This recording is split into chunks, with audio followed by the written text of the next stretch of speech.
Taste the Daily.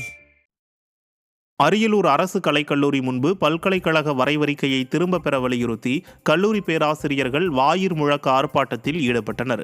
UGC வரைவறிக்கையின்படி பேராசிரியர்களை தேர்வு செய்வதில் உள்ள குளறுபடிகளை களைய வேண்டும், 4 ஆண்டு பட்டப்படிப்பினை கைவிட வேண்டும், தொழில்துறை நிறுவனங்களை சேர்ந்தவர்களை துணைவேந்தர்களாக நியமிக்கக்கூடாது என வலியுறுத்தி கோரிக்கை அட்டைகள் அணிந்து கண்டன முழக்கமிட்டனர்.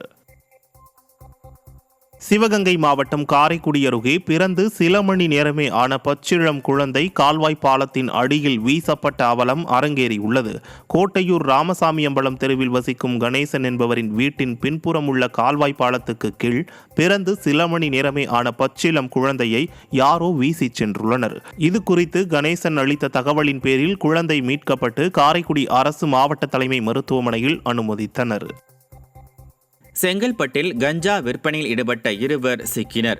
சென்னை கொளத்தூர் பகுதியைச் சேர்ந்த லக்ஷ்மி மற்றும் அவரது நண்பர் இளங்கோவன் கஞ்சாவை எடுத்து வந்து செங்கல்பட்டு மற்றும் அதன் சுற்று வட்டார பகுதிகளில் விற்பனை செய்து வந்தனர். இருவரும் பிடிபட்ட நிலையில் அவர்களிடமிருந்த 4 கிலோ எடையுள்ள கஞ்சா பறிமுதல் செய்யப்பட்டது. திறனற்ற திமுக ஆட்சியில் போதைப் பொருட்களின் நடமாட்டம் அதிகரித்து வருவதாக மக்கள் குற்றம் சாட்டியுள்ளனர். தென்காசி மாவட்டம் கடையநல்லூர் அருகே குப்பை மற்றும் இறைச்சி கழிவுகளை சாலையோரம் கொட்டிச் செல்வதால் பொதுமக்கள் அவதிக்கு உள்ளாகினர். வீரசிகாமணி 4 முக்கு சாலையிலிருந்து அருணாசலபுரம் செல்லும் சாலையின் ஓரமாக குப்பைகள், பிளாஸ்டிக் பொருட்கள், இறைச்சி கழிவுகள் கொட்டப்படுவதால் அப்பகுதியில் செல்லும் வாகன ஓட்டிகளும் விவசாயிகளும் சிரமம் அடைந்து வரும் நிலையில் இந்த அவல நிலையை செயலற்ற ஸ்டாலின் அரசின் மாவட்ட நிர்வாகம் கண்டும் காணாததுமாய் இருந்து வருவதாக பொதுமக்கள் குற்றம் சாட்டியுள்ளனர்.